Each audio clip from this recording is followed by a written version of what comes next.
Welcome to exam theory. तो ICR technician के लिए जो है इस चैनल पर प्रैक्टिस सेट मैथ के चलाए जा रहे हैं, जिनमें प्रत्येक सेट में आपको मैथ के 10 प्रश्न देखने को मिलते हैं। तो ये आपका इस वीडियो में हम लोग प्रैक्टिस सेट नंबर 4 देखने वाले हैं। अगर आप पहले 3 सेट देखना चाहते हैं तो आप हमारे चैनल के प्लेलिस्ट में जाकर देख सकते हैं।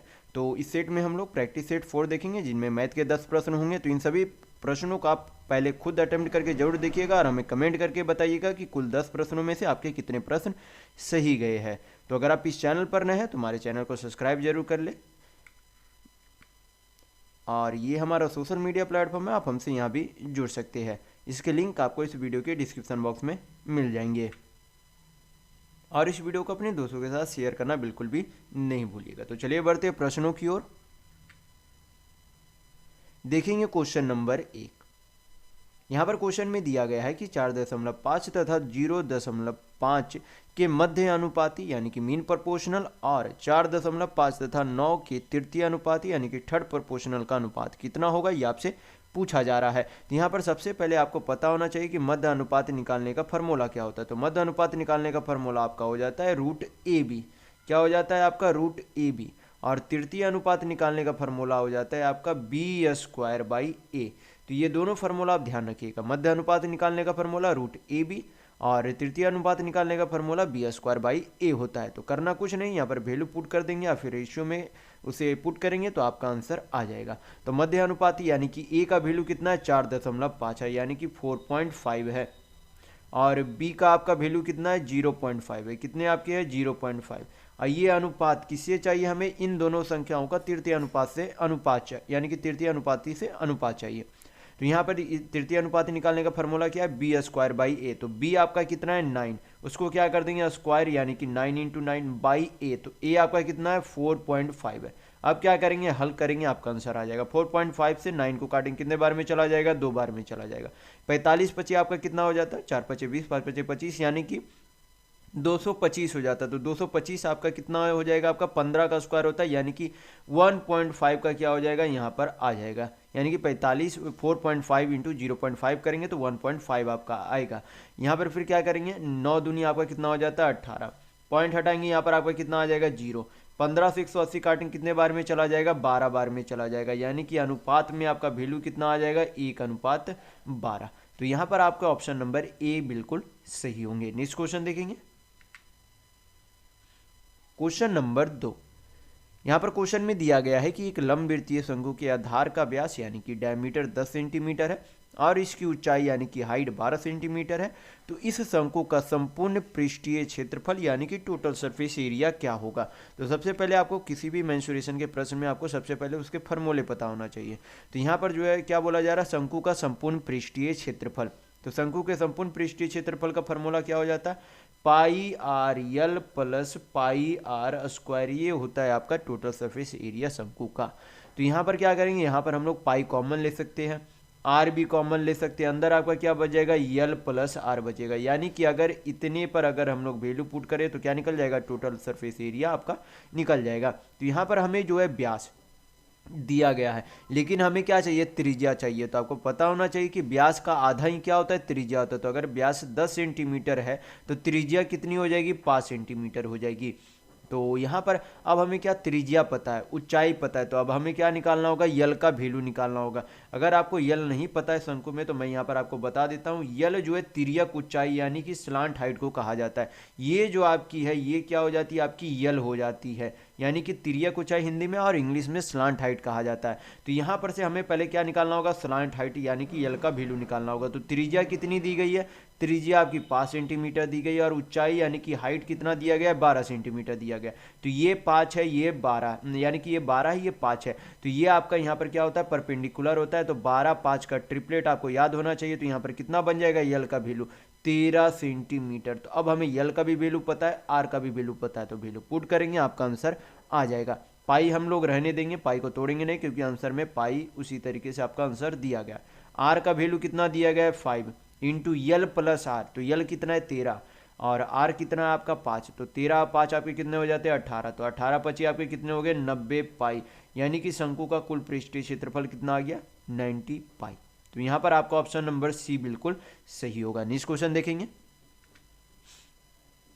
Question number 3। यहाँ पर क्वेश्चन में दिया गया है कि यक्स कोई सबसे बड़ी संख्या है जिससे 2460, 2633, 2806 को जब विभाजित किया जाता है तो प्रत्येक मामले में शेष समान रहता है। तो यक्स के अंकों का योग कितना होगा, ये आपसे पूछा जा रहा है। तो इस तरीके के प्रश्न को करना कुछ नहीं होता है। मैं सभी जो पहले संख्या दी गई उसे क्या करेंगे, हम लोग पहले नीचे लिख लेते हैं ताकि मैं आपको बेहतर तरीके से समझा पाऊँ। तो यहाँ पर आपका कितना हो जाएगा 2633, फिर आपका यहाँ पर 2806।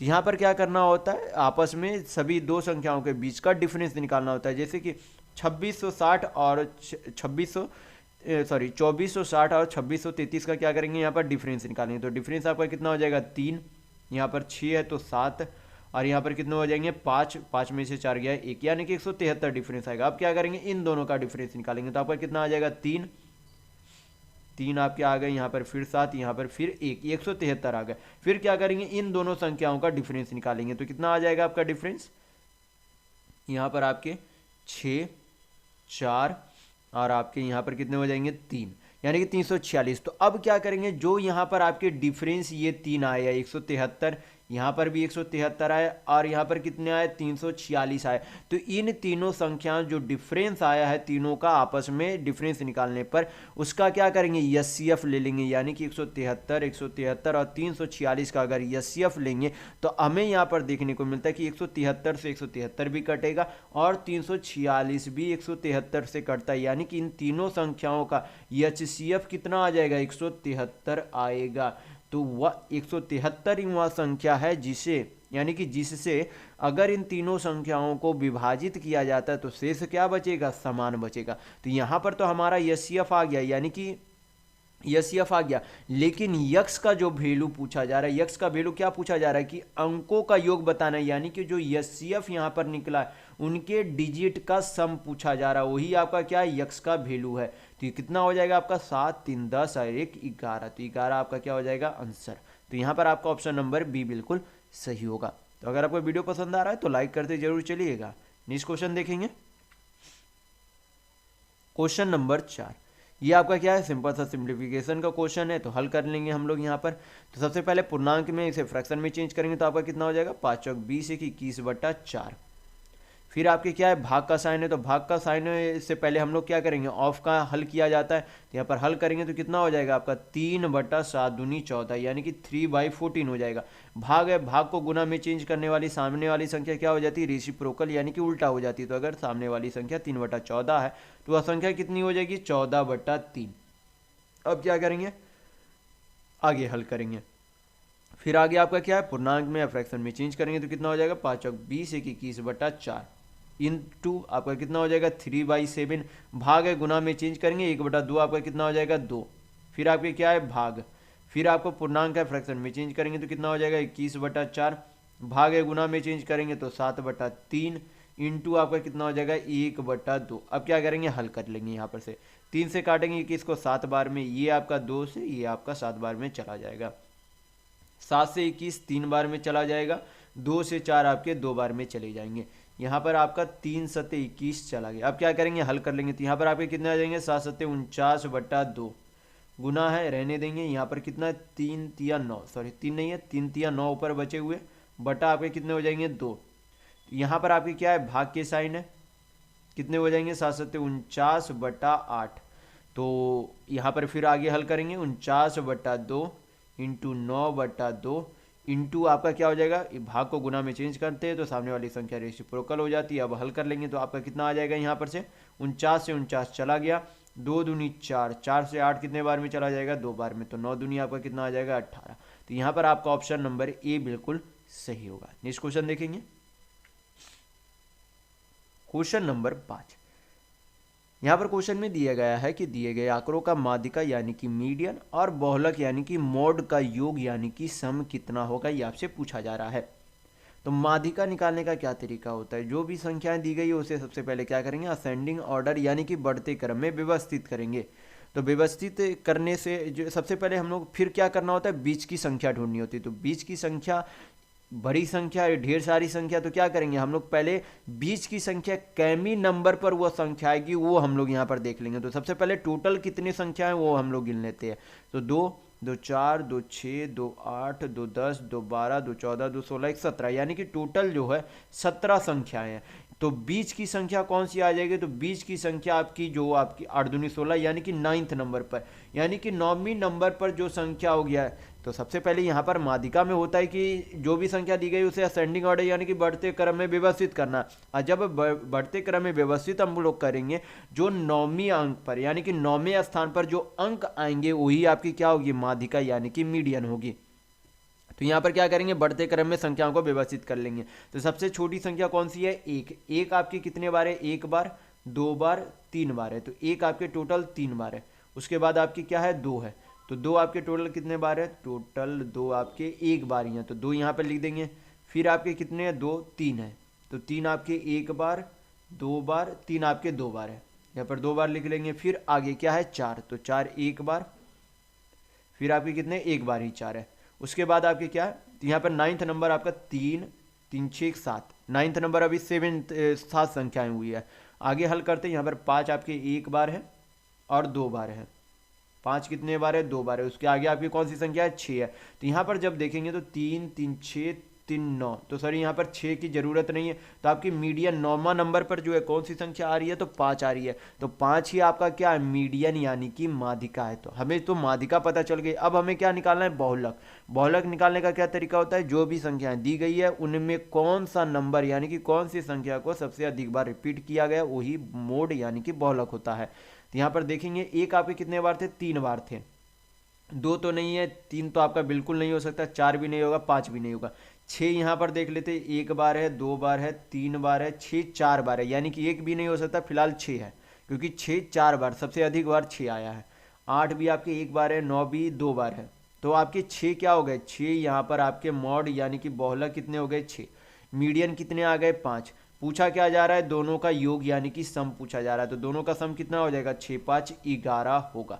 तो यहाँ पर आपका ऑप्शन नंबर सी बिल्कुल सही होगा। नेक्स्ट क्वेश्चन देखेंगे, क्वेश्चन नंबर 6। यहाँ पर क्वेश्चन में दिया गया है कि एक व्यक्ति ने किसी वस्तु को 12% हानि पर बेचा। यदि उसने इसे 162 रुपये अधिक में बेचा होता तो उसे 24% का लाभ हुआ होता। यदि इस वस्तु को 360 रुपये में बेचा जाता है तो प्रतिशत हानि कितनी होगी? ये आपसे पूछा जा रहा है। तो यहाँ पर सबसे पहले इस तरीके के प्रश्न में क्या करेंगे? यहाँ पर क्या बोला गया कि वस्तु 12% की हानि पर बेचा गया, फिर उसे अगर 162 अधिक में बेचता है तो 24 का लाभ होता है। यानी कि क्या करेंगे? यहाँ पर जो दोनों परसेंट दिया गया उन परसेंट का सम ही किसके बराबर है? इस रुपये के बराबर है। तो 12% प्लस 24%, तो आपका टोटल कितना हो जाएगा? 36%, यानी कि 36%। कितने रुपये के बराबर है? 162 रुपये के बराबर है। हल कर लेंगे यहाँ पर से आपका क्या आ जाएगा? यहाँ पर से परसेंट में वैल्यू आ जाएंगे। तो 18 से काटेंगे तो ये 2 बार में, ये 18 से 9 बार में, यानी कि 2% का वैल्यू कितना हो गया? 9 रुपये हो गए। तो यहाँ पर हमें क्या निकालना होगा? सबसे पहले सीपी निकालना होगा। क्या निकालना होगा? सीपी यानी कि क्रय मूल्य निकालना होगा। तो आपको पता होना चाहिए कि किसी भी वस्तु का क्रय मूल्य जो है खुद में कितना होता है? 100% होता है। तो अगर 2% का 2% का 9 रुपये के बराबर है तो हमें क्या चाहिए? 100% का वैल्यू चाहिए। तो क्या करेंगे? दोनों तरफ 50 से गुना कर देंगे। तो कितना हो जाएगा?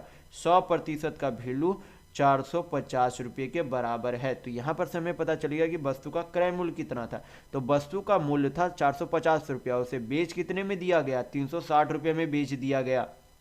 तो यहाँ पर क्या हमें देखने को मिल रही है कि हानि हो रही है। 450 का सामान 360 में बेच दिया तो कितने की हानि हो रहा है? तो माइनस करेंगे तो 90 रुपये का हानि हो रहा है। और हानि किससे हमेशा जो है मूल्यांकन किया जाता है? सीपी पर किया जाता है। तो सीपी आपका कितना है? 450 रुपये। और हमें क्या चाहिए? प्रतिशत में वैल्यू चाहिए, तो 100 से गुना करेंगे। हल करेंगे, आंसर आ जाएगा। 90 से काटेंगे 5 बार में, 5 से 100 20 बार में, यानी कि 20% का क्या हो रहा है? हानि, यानी कि लॉस 20% का हो रहा है। तो यहाँ पर आपका ऑप्शन नंबर ए बिल्कुल सही होगा। नेक्स्ट क्वेश्चन देखेंगे, क्वेश्चन नंबर 7। यहाँ पर क्वेश्चन में दिया गया है कि जब किसी तार को वृत्त के रूप में मोड़ा जाता है तो यह 616 सेंटीमीटर स्क्वायर का क्षेत्रफल घेरता है। यदि इस तार को वर्ग के रूप में मोड़ा जाता तो इसका क्षेत्रफल लगभग कितना सेंटीमीटर स्क्वायर होगा? ये आपसे पूछा जा रहा है। तो यहाँ पर जो है सबसे पहले क्या दिया गया? ये है, ये आपका वृत्त का क्षेत्रफल दिया गया। तो वृत्त के क्षेत्रफल का फॉर्मूला क्या होता है? पाई आर स्क्वायर होता है। क्या हो जाता है आपका? पाई आर स्क्वायर। तो क्या करेंगे? यहाँ पर हल करेंगे, यहाँ पर रखकर पाई को क्या लिख सकते हैं? 22/7 लिख सकते हैं। त्रिज्या का हमें वैल्यू निकालना है। टोटल क्षेत्रफल कितना दिया गया 616, काटेंगे तो आपका कितने बार में चला जाएगा 22, 22 आपका यहाँ पर 22 दूनी 44, 16 एक 17, तो 22 यहाँ पर आपके कितने हो जाएंगे 16 एक 17, 8 बार में आपके चले जाएंगे। तो यहाँ पर आर स्क्वायर बराबर आपके कितने हो जाएंगे 7 चौक 28, यानी कि 7 इंटू 4 इंटू 7, तो आर बराबर आपके कितने हो जाएंगे 7 दूनी 14 सेंटीमीटर आपकी क्या आ गई त्रिज्या आ गई। तो त्रिज्या कितनी आ गई 14 सेंटीमीटर। तो यहाँ पर से अब हमें क्या निकालना होगा वर्ग का नहीं सॉरी यहाँ पर परिधि निकालना होगा किसका वृत्त का, क्योंकि वृत्त का जितना परिधि होगा वो वर्ग के परिधि के बराबर होगा। तो वर्ग की परिधि अगर हमें पता चल जाएगी तो वहाँ पर से हम लोग साइड निकाल पाएंगे, साइड अगर निकाल लेंगे तो फिर क्षेत्रफल भी निकाल पाएंगे हम लोग। तो सबसे पहले यहाँ पर क्या करेंगे वर्ग का परिमाप का फॉर्मूला क्या हो जाता है 2πr। क्या करेंगे यहाँ पर हल करेंगे 2 इंटू 22/7 इंटू क्या कर देंगे 14, ये क्या हो गया वर्ग का परिमाप हो गया, बराबर किसके होगा वर्ग के सॉरी ये वृत्त का परिमाप हो गया, यानी कि परिधि हो गए, किसके बराबर होगा वर्ग के परिमाप के बराबर होगा। तो वर्ग का परिमाप क्या होता है 4 इंटू साइड होता है। हल करेंगे यहाँ पर से क्या आ जाएगी वर्ग की भुजा की लंबाई आ जाएगी। तो हल कर लेते हैं यहाँ पर से 7 दूनी 14, 2 से 2 दूनी 4 से 4 चला गया, यानी कि वर्ग की भुजा की लंबाई कितनी आ गई 22 सेंटीमीटर आ गई। पूछा क्या जा रहा है वर्ग का एरिया पूछा जा रहा है। तो एरिया का फार्मूला क्या हो जाता है वर्ग के एरिया का फार्मूला होता है साइड स्क्वायर, यानी कि भुजा का स्क्वायर होता है। तो हल करेंगे यहाँ पर 22 का स्क्वायर कितना हो जाएगा 484 सेंटीमीटर स्क्वायर वर्ग का, ये क्या हो गया आपका क्षेत्रफल यानी कि एरिया हो गया। तो यहाँ पर आपका ऑप्शन नंबर डी बिल्कुल सही होगा। नेक्स्ट क्वेश्चन देखेंगे क्वेश्चन नंबर 8। यहाँ पर क्वेश्चन में दिया गया है कि किसी घनाभ के 3 आसन्न फलकों के क्षेत्रफल 18 सेंटीमीटर स्क्वायर, 20 सेंटीमीटर स्क्वायर और 40 सेंटीमीटर स्क्वायर है। तो आपसे पूछा जा रहा है कि इस घनाभ का आयतन यानी कि वॉल्यूम क्या होगा। तो इस यहाँ पर जो है क्या बोला गया कि आसन्न फलकों का क्षेत्रफल है, यानी कि ये जो आपका क्या रहा होगा लेंथ इंटू ब्रेथ आपकी कितनी रही होगी 18 सेंटीमीटर स्क्वायर। फिर आपकी ये कितनी रही होगी ब्रेथ इंटू हाइट कितनी रही होगी 20 सेंटीमीटर, और आपकी लेंथ इंटू हाइट कितनी रही होगी 40 सेंटीमीटर। तो अगर आपस में इन सभी को गुना कर दे तो आपका क्या हो जाएगा यल स्क्वायर हो जाएंगे, बी स्क्वायर हो जाएंगे, एच स्क्वायर हो जाएंगे, बराबर आपके कितने हो जाएंगे 18 इंटू 20 इंटू 40।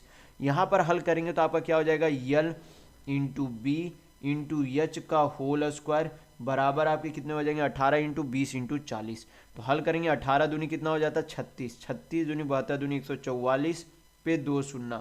हल करेंगे तो L into B into H का वैल्यू कितना आ जाएगा 120 सेंटीमीटर आ जाएगा। और घनाभ के आयतन का फॉर्मूला क्या होता है length into breadth into height ही क्या होता है घनाभ का आयतन का मतलब घनाभ के आयतन का फॉर्मूला होता है। तो फार्मूला पे यहाँ पर क्या था L into B into H का वैल्यू कितना आ गया आपका 120 सेंटीमीटर आ गया। तो यही क्या है घनाभ का आयतन है। तो यहाँ पर आपका ऑप्शन नंबर बी बिल्कुल सही होगा। नेक्स्ट क्वेश्चन देखेंगे क्वेश्चन नंबर 9। यहाँ पर हल करेंगे, यहाँ पर क्या है x √12 है, तो √12 को क्या लिख सकते हैं 2√3x लिखा जा सकता है। क्या लिखा जा सकता है 2√3x बराबर आपके कितने 4 + √3x है। √3x को 2√3x में से इधर भेजेंगे तो √3x माइनस होगा तो आपका क्या बच जाएगा √3x बराबर 4। तो x बराबर आपके वैल्यू कितने आ जाएंगे 4/√3। तो ये क्या आ गया आपका x का वैल्यू आ गया। तो यहाँ पर आपका ऑप्शन नंबर डी बिल्कुल सही होगा। नेक्स्ट क्वेश्चन देखेंगे क्वेश्चन नंबर 10। यहाँ पर क्वेश्चन में दिया गया है कि 12 संख्याओं का औसत 18.5 है, प्रथम 6 संख्याओं का औसत 16.8 है और अंतिम 7 संख्याओं का औसत 17.4 है। यदि छठी संख्या को शामिल ना किया जाए तो शेष बची 11 संख्याओं का औसत कितना होगा ये आपसे पूछा जा रहा है। तो यहाँ पर हमें क्या निकालनी होगी सबसे पहले छठी संख्या यानी कि 6th नंबर का वैल्यू निकालना होगा। तो ये आसान होता है।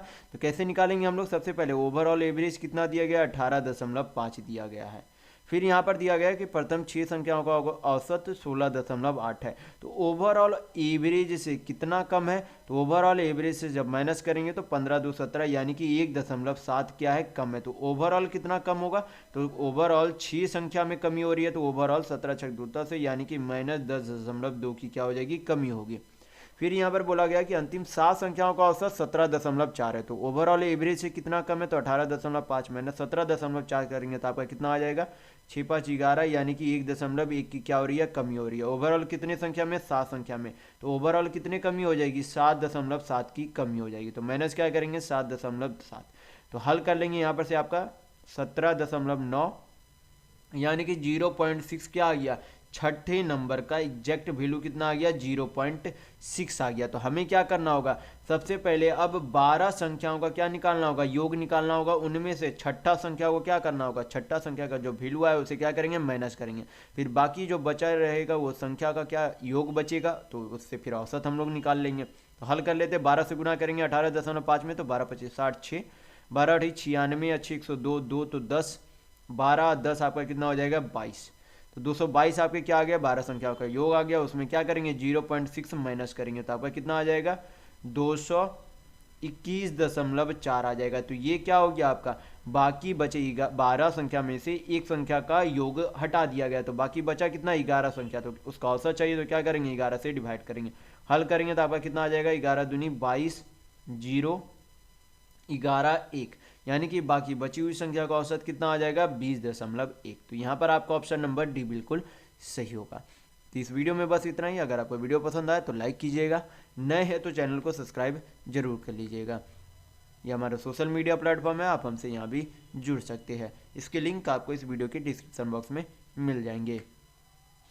और इस वीडियो को अपने दोस्तों के साथ शेयर करना बिल्कुल भी नहीं भूलिएगा। तो वीडियो में बस इतना ही। वीडियो के अंत तक बने रहने के लिए बहुत बहुत धन्यवाद। आशा करता हूँ आपका दिन शुभ हो।